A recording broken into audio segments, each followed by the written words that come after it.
The theme of laziness is found many times in the books of Proverbs and Ecclesiastes. Our text for today is one such example. Proverbs 12:27.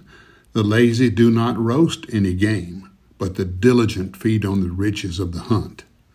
Everyone knows that most folks look down upon the lazy.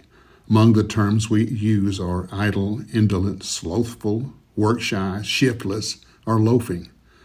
I guess it sounds better to say someone is work-shy than to say they are lazy. A friend of mine came up with a term for a lazy man and referred to him as workless. He just won't work. Such a character is a heavy burden on all who are in his circle. So we don't want to be lazy or to be called lazy.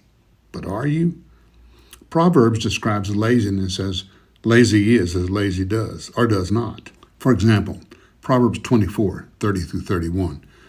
I went past the field of a sluggard, past the vineyard of someone who has no sense. Thorns had grown up everywhere. The ground was covered with weeds, and the stone wall was in ruins. Fortunately, we don't have any fields, probably not a stone wall, so we can't be lazy. However, what he is really saying here is that the lazy gene can be identified by looking at the trail of the lazy. Let's read that text and put it into modern terms. I went by the house of the lazy, past the dwelling of a slackard. Their junk was all over the place. Old clothes, dirty dishes, and books were strewn about. Their yard was full of weeds. Their grass was knee-high. Their fence was broken down. That sounds terrible.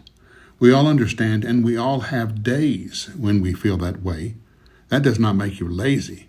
The lazy person has not just a day or a week, but a tenor, a way of life that is that way. I could say more, but I need to make my bed. Thank you for joining us again in this Bible study. Come back again tomorrow and study another little part of God's Word.